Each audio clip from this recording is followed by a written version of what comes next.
yang BPJS daftar habis operasi atau masuk rumah sakit Nggak nggak bayar lagi. Tolong ya kali ini buat negara defisit. Nah itu. Iya, mereka bayarnya pas sakit doang. Iya, yang terjadi di lapangan itu.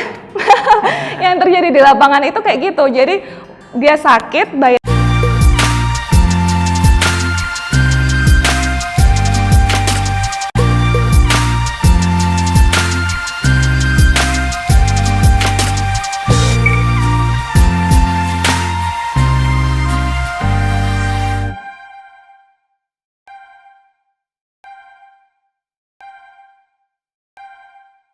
Nah, Mbak Deborah, ini aku bukan cuma aku sih, mungkin teman-teman yang lain juga masih bingung. Apakah asuransi itu juga termasuk investasi? Nah, kadang kan teman-teman bikin pos anggaran ini bingung kan, pos anggaran investasi. Nah, itu juga ada asuransi.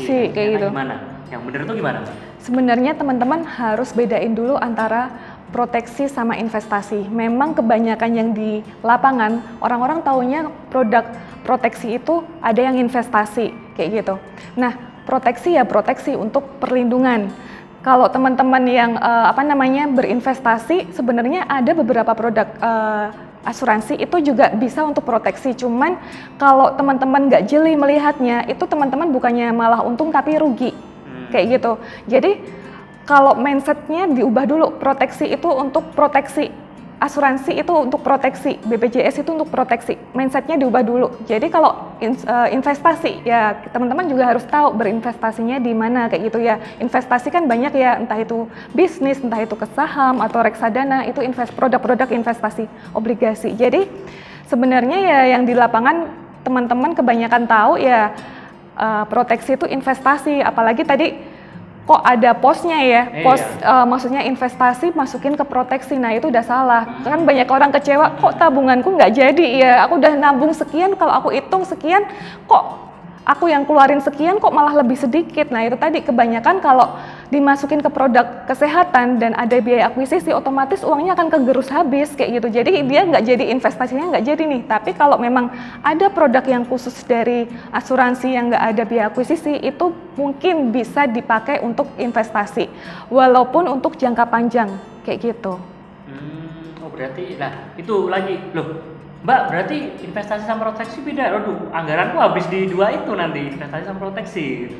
Investasi sama anggaran kan tadi udah ada, sebenarnya nanti ada di sesi berikutnya tentang porsi-porsi keuangan ya. Porsi-porsi keuangan tuh teman-teman harus punya namanya patokan berapa sih budget-budgetnya. Investasi ada porsinya, proteksi ada porsinya sendiri. Jadi jangan digabung nih, karena memang kegunaannya beda. Kalau investasi kan tujuannya untuk jangka panjang, untuk kita tujuan semisal mimpi punya rumah, punya mobil, atau mungkin investasi untuk liburan, dana apresiasi diri. Kalau proteksi itu khusus untuk perlindungan resiko kehidupan seperti itu. Tapi berarti intinya harus dibedakan. Harus bedain, karena memang budgetnya beda nih.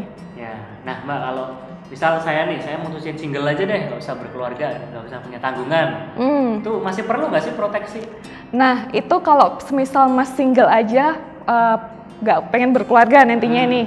Nah, mas tahu nggak, maksudnya kalau pamannya ini kerja kantoran, besok sewaktu-waktu bakalan pensiun nggak? Iya pasti, masa ya kerja sampai mati, Mbak. Nah, kalau pensiun otomatis untuk proteksinya dari kantor masih dapat nggak? Enggak kalau proteksi.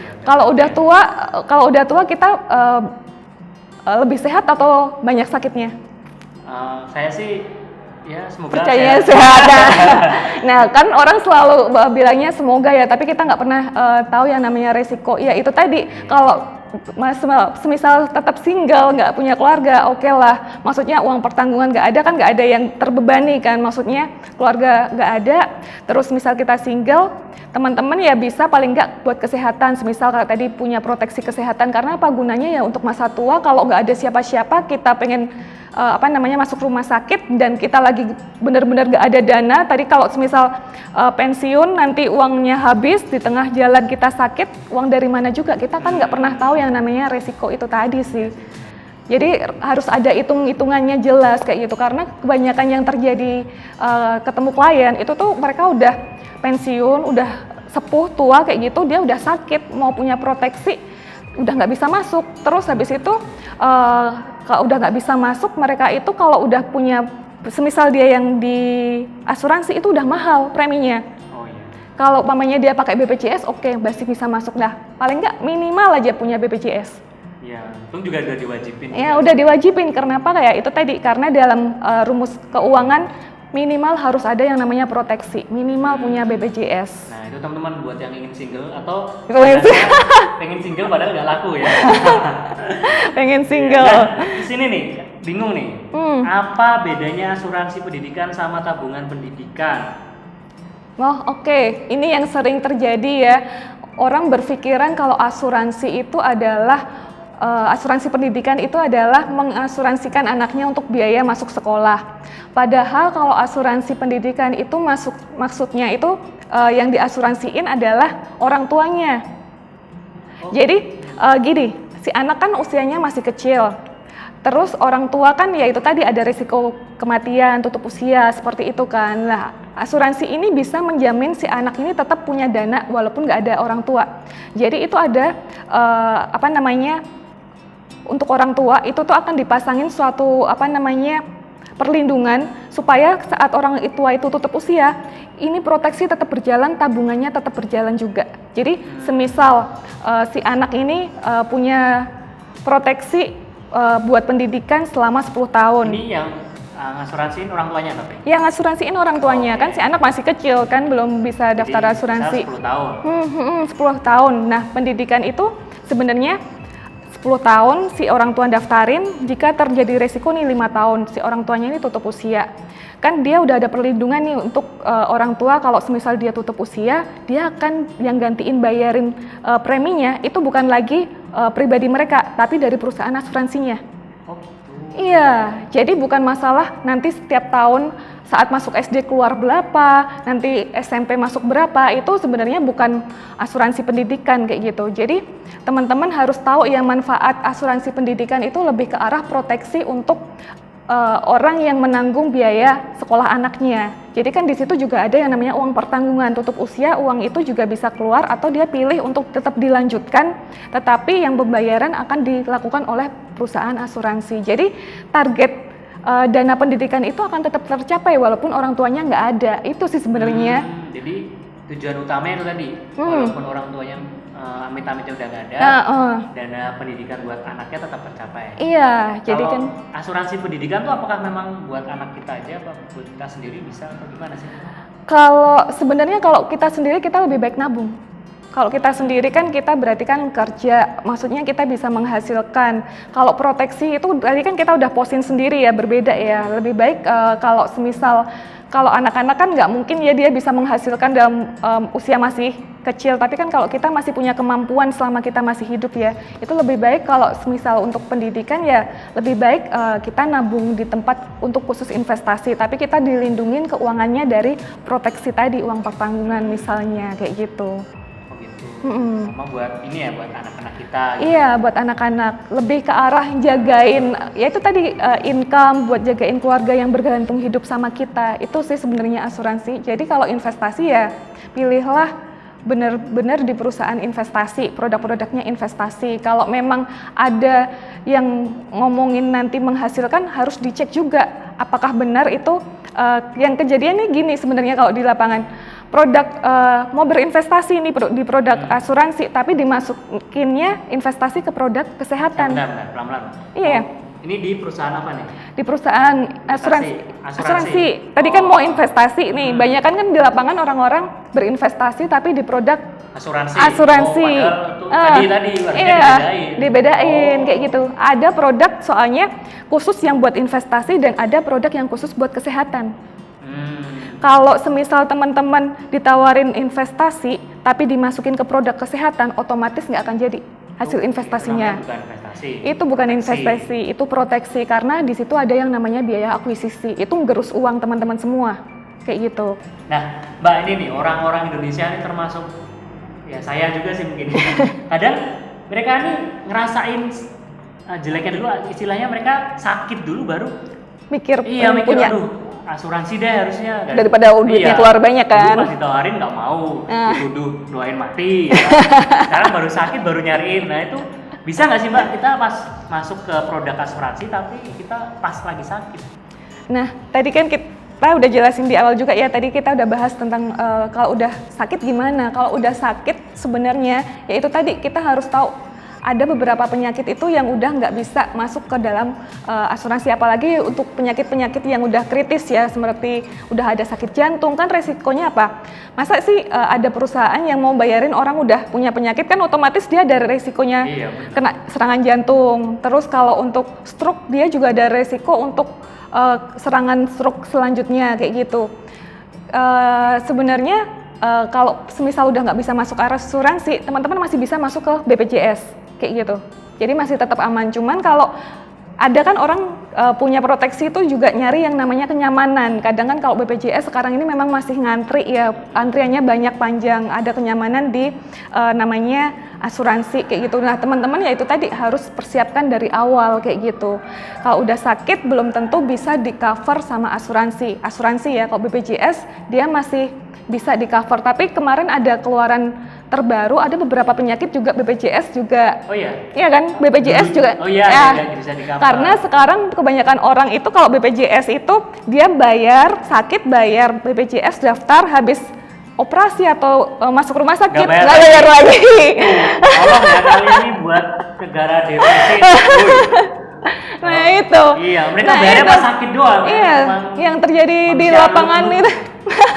Yang terjadi di lapangan itu kayak gitu. Jadi dia sakit bayar di BPJS, terus tiba-tiba mereka itu udah pakai BPJS-nya, habis itu nggak bayar lagi kan, jadi otomatis sebenarnya BPJS maupun asuransi itu udah ada hitungannya. Kenapa sih harus ngumpulin dana bareng-bareng? Karena untuk siapa yang sakit duluan uang itu dikeluarin.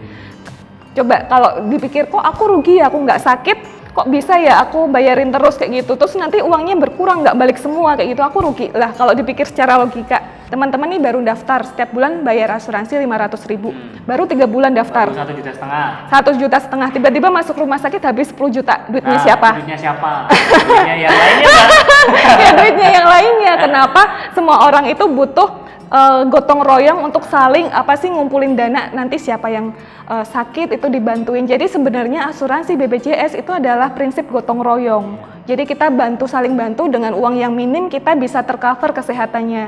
Jadi ya 50-50 dong, teman-teman rugi separuh, perusahaan juga rugi separuh. Jadi saling mengisi sih sebenarnya. Jadi kayak transfer resiko kayak gitu. Jadi kan ada orang bilang lah perusahaan asuransinya untung lah. Nanti kalau semisal ada orang baru daftar asuransi tutup usia nih, punya uang pertanggungan, kan pamannya dia baru daftar 1 bulan, pamannya 1 juta, bulan depan dia meninggal nih, padahal uang pertanggungannya 1 M, itu duit dari mana? Iya, lagian kalau perusahaan asuransi untung, ya kan memang perusahaan memang harus untung. Oh iya. Kalau nggak mau untung ya sedekah aja kan. Sedekah aja. Bukan bikin yayasan. Ya, bikin yayasan. Iya kadang gitu Mbak. Ini mau kita bikin kayak perusahaan asuransinya. Iya. Oh, iya. Padahal kalau secara logika kita berpikir mindsetnya dibenerin dulu ya, mindset ya. Kita lebih ke arah kalau kita itu nanti nggak punya duit, kalau nggak punya proteksi, kita udah punya tabungan, otomatis kita ngambil nih buat sakit dari uang tabungan. Padahal itu tadi mau buat dana pendidikan anak. Kita nggak punya proteksi, mau nggak mau kan kita kepaksa ngambil uang dana pendidikan anak buat berobat kayak gitu. Jadi proteksi ini benar-benar ngamanin income, namanya proteksi ini ada di rentang 5-10% budgetnya ya, 5-10% dari pendapatan kita. Ini ngamanin yang ke 90-95% keuangan kita. Sebenarnya kuncinya di situ sih, punya proteksi. Gitu. Nah itu, terus ini satu lagi, kok ada perusahaan asuransi yang bisa pelit gitu loh Mbak. Nah terus kalau pelit gitu gimana? Maksudnya uang nasabah diganti atau enggak ya? Kasus yang baru-baru pemerintah lagi rame ya. Nah teman-teman dalam memilih produk, kalau pengen punya proteksi selain dari kantor dan juga BPJS, kalau pengen bergabung sama perusahaan asuransi, teman-teman juga harus pastikan perusahaan itu memiliki tingkat risk based capital, RBC biasa disebut. Jadi dia itu punya, kalau sama OJK ditentukan perusahaan asuransi itu 120%. Dia punya dana yang maksudnya bisa dicairin jika terjadi resiko, itu minimal 120% itu bisa gantiin uang nasabahnya. 120% itu maksudnya dari apa? Dari total aset yang dia simpan, yang dari premi dari nasabahnya itu tuh totalnya ada 120% itu bisa buat penggantian kalau terjadi resiko sama perusahaan. Nah, yang terjadi sama beberapa perusahaan yang kemarin pilot ini yang terjadi karena RBC-nya ini, tingkat likuiditasnya ini dia itu mepet banget, ada di angka 123 kayak gitu. Jadi mepet banget. Dan masalahnya lagi sebenarnya kan harusnya bisa ya diganti karena 123, karena uang investasinya itu nggak benar-benar dikasih ditaruh di dana yang cepat dicairkan. Jadi dia lebih ke arah bantuin bisnis, terus habis itu ada buat aset yang rumah yang sulit untuk dicairkan. Padahal untuk ketentuannya di perusahaan asuransi sendiri itu tuh dana itu harus dikelola di mana likuiditasnya cepat, karena saat dibutuhkan oleh nasabahnya, kliennya itu tuh harus bisa cepat dicairin. Nah, yang terjadi tuh di situ. Jadi teman-teman kalau mau pilih perusahaan asuransi harus jelas di awal dia itu RBC-nya gimana, terus dana kelolaannya kemana. Tapi jelas loh Mbak, itu perusahaan pemerintah loh. Jelas. Nah itu tadi jelas. Nah itu tadi. Tapi kan kita bisa cari ya sebenarnya kemarin ini tadi kan masalah investasi. Nah itu juga salahnya perusahaan asuransi, ada yang menawarkan bunga tetap pasti, bunga tetap sih pasti. Jadi kan sekian nih, nabung sekian, nanti dalam 1 tahun 6 bulan ke depan dapat sekian kayak gitu. Nah itu sebenarnya nggak boleh. Sebenarnya dalam ketentuan AAJI yang asosiasi asuransi itu sama OJK sendiri itu nggak boleh. Jadi kalau proteksi ya memang kita lebih banyak disimpan ke kayak reksadana, kayak ke saham seperti itu. Jadi teman-teman pastikan benar-benar tahu perusahaan yang akan digabung, kita mau gabung kemana nih sih punya proteksi kayak gitu. Jadi teman-teman harus paham, itu ada kok di di webnya mereka, itu searching aja kemana aja sih ditaruh dana kelolaan nasabahnya kayak gitu, itu bisa dilihat. Terus RBC-nya tadi berapa sih, minimal 120 ya, itu teman-teman bisa cek juga sih. Jadi nggak hanya ditawarin premi murah terus teman-teman gabung, ditawarin di asuransi untuk investasi teman-teman gabung, itu harus benar-benar teman-teman pelajarin ya, pelajarin banget. Jadi jangan sampai ada kekecewaan lagi karena kita sendiri nggak aware sama kasus-kasus seperti ini. Jadi cuma asal ikut tapi nggak belajar nanti kalau mau baca males karena terlalu banyak pasal-pasal polisnya kayak gitu. Jadi benar-benar harus dipelajarin sih. Nah teman-teman, sekarang saya akan bantuin teman-teman buat perhitungan gimana sih mendapatkan hitungan buat proteksi kita masing-masing. Ini saya baru bahas tentang karyawan ya. Semisal si karyawan itu dia adalah seorang kepala keluarga, sebut aja Pak Budi, punya istri dan 1 anak. Nah, Pak Budi ini kerja di kantoran, dia punya kesehatan dari kantor, proteksi kesehatan dari kantor ya. Nah, apa sih yang dibutuhin Pak Budi? Pak Budi ini karena memiliki nilai ekonomis, karena punya anak dan istri, dia harus memiliki yang namanya uang pertanggungan. Si istrinya adalah ibu rumah tangga.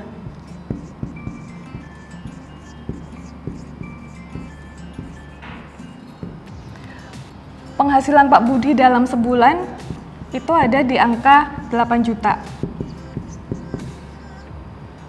Sedangkan pengeluaran untuk keluarga itu di angka 7 juta. Nah, berapa sih uang pertanggungan untuk Pak Budi yang harus dimiliki? Nah, ini ada hitungannya sendiri ya teman-teman. Uang pertanggungan itu dihitung dari pengeluaran. Semisal pengeluarannya adalah 7 juta, perhitungannya caranya adalah penghasilan bulanan ini akan dikalikan 12 bulan. Lalu dibagi dengan bunga deposito. Semisal bunga depositonya kita ada di angka 6%. Nah, kita hitung. Jadi di sini akan dapat angka 84 ya. 84 juta dibagi 6%. Ini ada di 1, 2, berarti 2. Nah, Pak Budi harus memiliki uang pertanggungan sebesar 1,2 M. Kenapa 1,2 M? Nah, saya akan jelaskan lagi kenapa 1,2 M.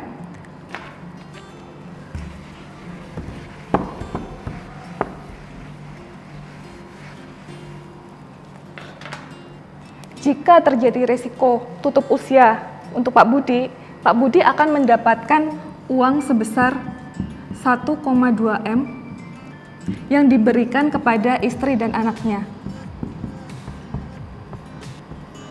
Jika uang ini keluar, dimasukkan ke bank, didepositoin dengan bunga 6%, setiap bulannya Pak Budi akan menerima uang sebesar 7 juta. Setahun berarti kalau di setahunin Pak Budi dapat sekitar 84 juta. Untuk istri Pak Budi ya, yang ditinggalin tadi. Nah, jadi dengan ada tidaknya Pak Budi, si istri dan anak ini dia akan tetap terlindungi uang dari uang pertanggungan Pak Budi. Jadi uangnya yang 7 juta dari Pak Budi tadi, itu diganti dari uang pertanggungan Pak Budi yang dimasukkan ke bank dengan bunga sama nih 6% ya. Jadi itu gunanya kenapa teman-teman untuk yang kerja tetap harus memiliki proteksi, apalagi proteksi untuk uang pertanggungan. Gunanya untuk menjaga kestabilan agar kehidupan orang yang orang yang bergantung sama kita itu tetap dapat kehidupan dengan ada atau tidaknya teman-teman semua. Itu aja sih. Nah, itu kalau yang 7 juta itu maksudnya pengeluarannya udah termasuk pengeluaran investasi atau enggak? Kalau pengeluaran ini biaya hidup ya. Sebenarnya investasi itu kan maksudnya kalau investasi kan berarti bukan hal yang pokok. Kalau biaya hidup ini kan lebih ke arah ada biaya sekolah anak. Terus habis itu ada biaya untuk ada cicilan. Aku masukin sementara di sini ya, ada cicilan yang pasti harus dibayarkan ya. Terus ada biaya listrik, biaya makan. Nah, itu teman-teman bakalan tetap dapat penggantian. Semisal teman-teman memiliki yang namanya proteksi uang pertanggungan tadi dari pengeluaran yang dikeluarkan setiap bulannya sebesar 7 juta. Jadi teman-teman buat yang belum punya proteksi, teman-teman bisa menghitung atau mungkin miliki semisal terlalu gede itu minimal teman-teman nyicil lah. Apalagi sekarang kayak ada masalah COVID ya. Itu kan sekarang resikonya ada hidup dan mati ya. Dan kita nggak pernah tahu siapa yang bisa bertahan kalau kena COVID. Nah, itu teman-teman bisa nanti punya uang pertanggungan itu gunanya untuk kelangsungan hidup teman-teman yang ditinggalkan, untuk keluarga yang ditinggalkan, untuk istri, untuk anak, itu penting banget. Dan ini bukan doain mati enggak, tapi buat kelangsungan kehidupan orang-orang yang kita kasihi. Jadi teman-teman, kesimpulannya buat yang karyawan harus memiliki yang namanya proteksi, baik itu tadi dari kantor, oke lah, paling tambah untuk uang pertanggungan. Kalau untuk teman-teman yang memiliki keluarga lain nggak ditanggung sama kantor, teman-teman tuh bisa pakai, kalau kemahalan di asuransi atau insurans, teman-teman bisa punya yang namanya BPJS, udah disediain sama negara. Jadi pentingnya teman-teman punya proteksi adalah untuk melindungi income ya. Sekian sih sharing dari saya, semoga bermanfaat untuk teman-teman semua. Terima kasih, dadah.